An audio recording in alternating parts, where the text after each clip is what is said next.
ದುಂಬಿಗುಂಗಾರವದಿ ಉಷಯ ಸಿರಿ ನೃತ್ಯವೆನೆ ಕಿರೆ ಸಗ್ಗಮಾಗಿಹುದು ಕವಿಗಿರವ ಮರೆಸಿಹುದು. ನೀವು ಯಾವಾಗಾದರೂ ಯೋಚನೆ ಮಾಡಿದ್ದೀರಾ ಪ್ರತಿಯೊಂದು ದೊಡ್ಡ ಕಥೆಗೂ ಚಿಕ್ಕ ಕೆಡಿಯಿಂದನೇ ಸ್ಟಾರ್ಟ್ ಆಗೋದು ಅಂತ?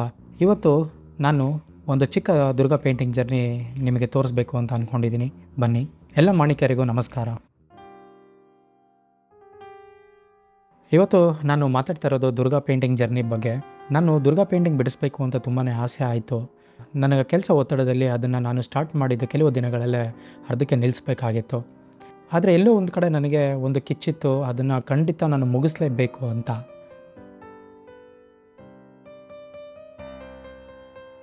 ಲೈಫ್ ಅಂದರೆ ಹೀಗೆ ಇರುತ್ತೆ ಅಲ್ವಾ?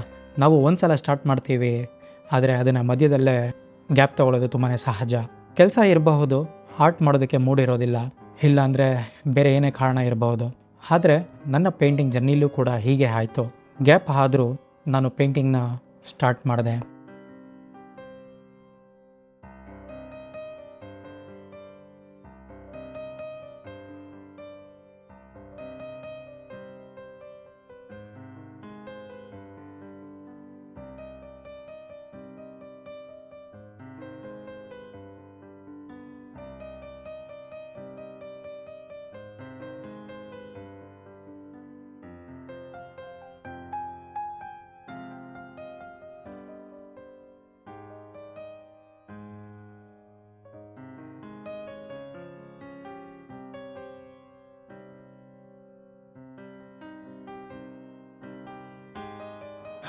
ಇಲ್ಲಿ ನೀವು ನೋಡ್ತಾ ಇರೋದು ರೆಫರೆನ್ಸ್ ಇಮೇಜಸ್ಗಳು ನಾನು ಕಲೆಕ್ಟ್ ಮಾಡಿರುವಂಥದ್ದು. ನನಗೆ ತುಂಬಾ ಇಷ್ಟ ಆಯಿತು. ನಾನು ಸ್ಟಾರ್ಟಿಂಗು ಕೆಲವೊಂದು ಪಿಕ್ ಮಾಡಿ ಅದನ್ನು ಲಿಸ್ಟ್ ಔಟ್ ಮಾಡಿಕೊಂಡೆ. ಸೊ ಎಷ್ಟು ಚೆನ್ನಾಗಿದೆ ಅಲ್ವಾ? ನನಗೆ ಇದನ್ನು ಕಲೆಕ್ಟ್ ಮಾಡಿದಾಗ ತುಂಬಾ ಖುಷಿ ಆಯಿತು. ಸೊ ನಾನು ಪೇಂಟಿಂಗ್ ಮಾಡುವಾಗ ಕೆಲವೊಮ್ಮೆ ರೆಫರೆನ್ಸ್ ಇಮೇಜಸ್ ನೋಡಿದೆ, ಹಾಗೆ ಫ್ಲೋ ಅಲ್ಲಿ ಪೇಂಟಿಂಗ್ ಮಾಡ್ತಾಯಿರ್ತೀನಿ. ಹೀಗೆ ಮಾಡುವಾಗ ರೆಫರೆನ್ಸ್ ಇಮೇಜಸ್ಗಳ ಮೇಲೆ ಡಿಪೆಂಡ್ ಆಗದೆ ಪೇಂಟಿಂಗಲ್ಲಿ ನಾನು ಎಂಜಾಯ್ ಮಾಡ್ತಾಯಿರ್ತೀನಿ. ಇದು ಒಂಥರ ನನಗೆ ಖುಷಿ ಕೊಡುತ್ತೆ. ಇಲ್ಲಿ ನೋಡಿ, ನಾನು ಸಿಂಹದ ಬದಲು ಹುಲಿನ ಬಿಡಿಸ್ಬೇಕು ಅಂತ ನಾನು ಅಂದ್ಕೊಂಡೆ. ನಮ್ಮ ಭಾರತದ ಬೆಂಗಾಲ್ ಟೈಗರ್ಗೆ ಇದರ ಮೂಲಕ, ಪೇಂಟಿಂಗ್ನ ಮೂಲಕ ನಾನು ಹೇಳ್ಬೋದು ಅಂತ.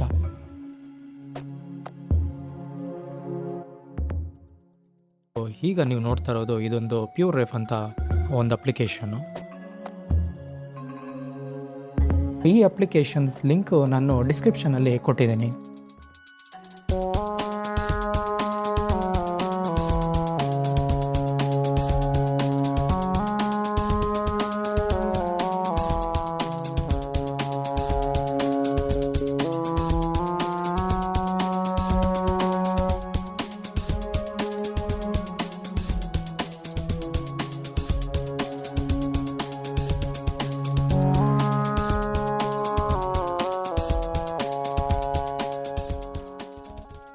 ನಾವು ಅಂದ್ಕೊಂಡಿರೋ ಒಂದು ವಿಷನ್ನ ತೊಗೊಬರ್ಬೇಕಂತ ಹೇಳಿದ್ರೆ ತುಂಬಾ ಚಾಲೆಂಜಿಂಗ್ ಆಗಿರುತ್ತೆ.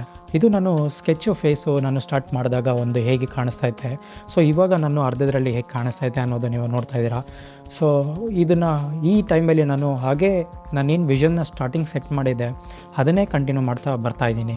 ಇದು ನನ್ನ ಹೊಸ ಕಲರ್ನ ಬಳಕೆ. ಸ್ಟಾರ್ಟಿಂಗ್ ಸ್ಕೆಚ್ಚು ತುಂಬಾ ಸ್ವಲ್ಪ ವಿಬ್ರೆಂಟಾಗಿ ಕಲರ್ಫುಲ್ ಆಗಿದೆ, ಚೆನ್ನಾಗಿದೆ ಅಲ್ವಾ?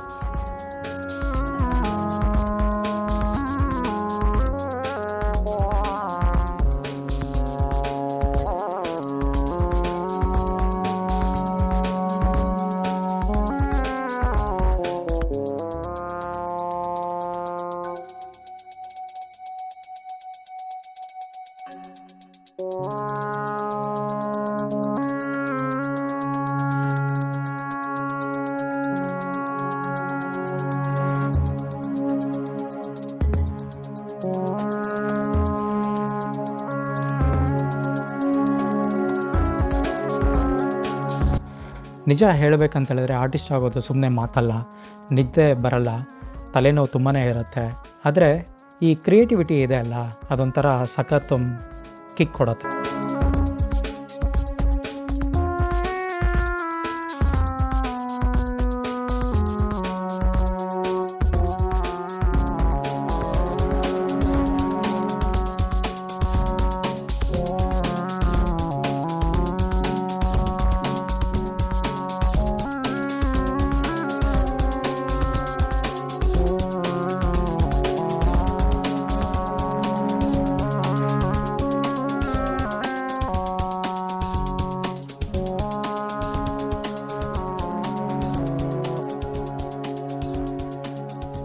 ಇಲ್ಲಿ ನೋಡಿ ಒಂದು ಸ್ಟೋರಿ ಬಗ್ಗೆ ಹೇಳ್ತೀನಿ. ಇದು ಮಹಿಷಾಸುರ ಮತ್ತು ದುರ್ಗಾದೇವಿಯ ನಡುವೆ.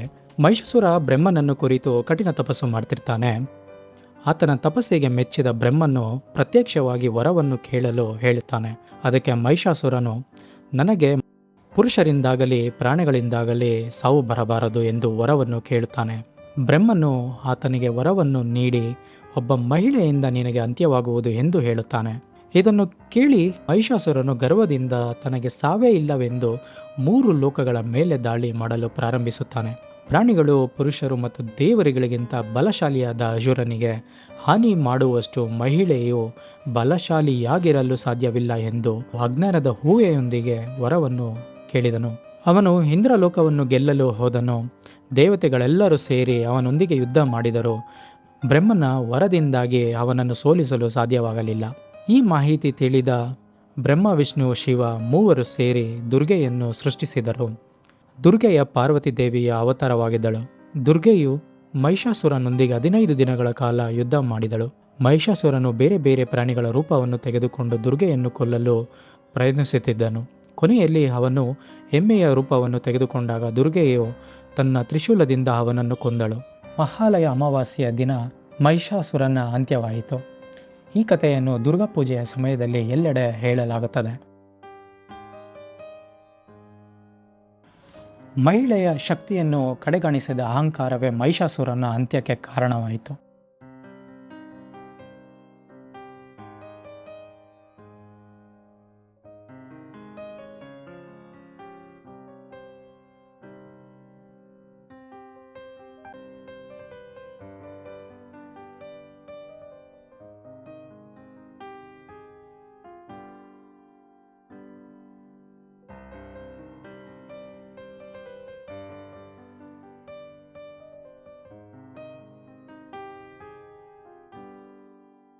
ಈ ಚಿತ್ರದಲ್ಲಿ ದುರ್ಗೆಯ ನೋಟ ಮಹಿಷಾಸುರನಿಂದ ಬೇರೆ ಕಡೆ ನೋಡುತ್ತಿರುವಂತೆ ಚಿತ್ರಿಸಲಾಗಿದೆ. ಇದು ಕೇವಲ ಕಣ್ಣಿನ ಸಂಪರ್ಕ ಅಲ್ಲ. ಈ ಸನ್ನಿವೇಶದಲ್ಲಿ ಮಹಿಷಾಸುರನ ಕೊನೆಯ ಕ್ಷಣದಲ್ಲಿ ಆಕೆ, ನೀನು ನನ್ನ ನೇರ ನೋಟವನ್ನು ಮತ್ತೆ ಪಡೆಯುವ ಯೋಗ್ಯತೆಯನ್ನು ಕಳೆದುಕೊಂಡೆ ಎಂದು ಹೇಳುವಂತಿದೆ. ಮಹಿಳೆಯನ್ನು ದುರ್ಬಲ ಎಂದು ತಿಳಿಯುವ ಅವನ ಅಹಂಕಾರಕ್ಕೆ ಇದು ತಕ್ಕ ಉತ್ತರ.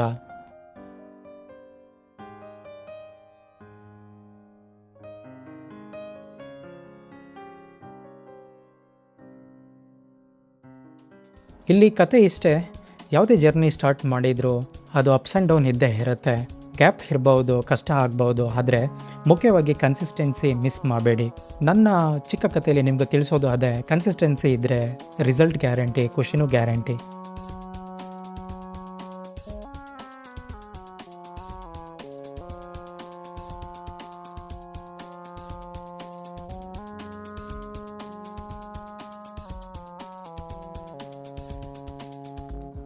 ಇದು ನನ್ನ ತುಂಬ ಇಷ್ಟವಾದ ಬುಕ್ಕು. ಇದು ತುಂಬ ಹಳೆಯದು. ಸೊ ನನಗೆ ಇದು ಆರ್ಕೈವ್ನಲ್ಲಿ ಸಿಕ್ಕಿತ್ತು. ಇದರಲ್ಲಿ ನನಗೆ ಬೇಕಾದಂಥ ಕೆಲವು ಮಾಹಿತಿಗಳನ್ನೆಲ್ಲ ಕಲೆಕ್ಟ್ ಮಾಡಿಕೊಂಡೆ. ಈ ಬುಕ್ಕು ಓದ್ತಾ ಇದ್ದರೆ ನನಗೆ ಖುಷಿ ಕೊಡುತ್ತೆ. ಈ ಬುಕ್ಕಿಗೆ ಲಿಂಕು ನಾನು ಡಿಸ್ಕ್ರಿಪ್ಷನಲ್ಲಿ ಕೊಟ್ಟಿದ್ದೀನಿ.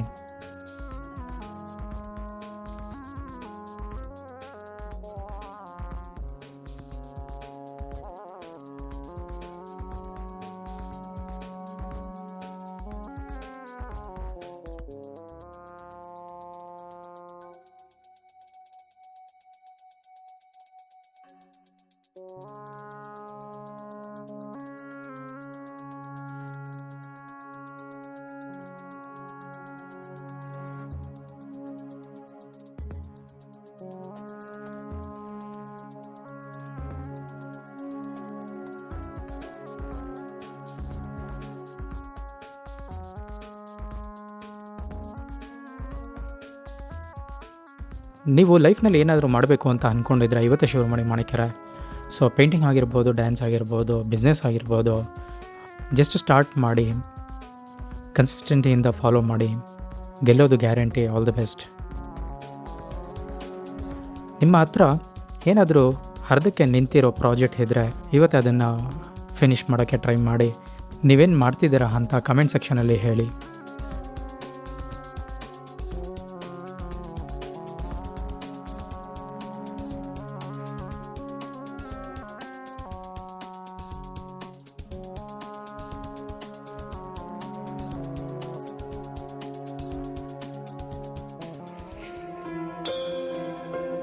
ನೆನ್ಪಿಡಿ ಫ್ರೆಂಡ್ಸ್, ಪ್ರತಿ ಕತೆಗೂ ಒಂದು ಕಿಡಿ ಇರುತ್ತೆ. ನಿಮ್ಮ ಕಿಡಿ ಯಾವುದು ಅಂತ ಹುಡುಕಿ ಅದನ್ನು ಫಾಲೋ ಮಾಡಿ ಖುಷಿಯಾಗಿರಿ.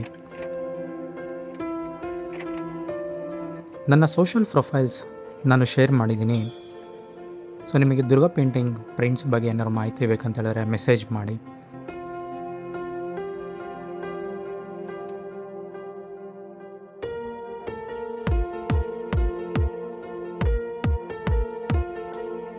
ಈ ವಿಡಿಯೋ ಇಷ್ಟ ಆಯಿತಾ ನಿಮಗೆ? ಲೈಕ್ ಮಾಡಿ, ಶೇರ್ ಮಾಡಿ ಮತ್ತು ಚಾನಲ್ಗೆ ಸಬ್ಸ್ಕ್ರೈಬ್ ಆಗೋದನ್ನು ಮರಿಬೇಡಿ.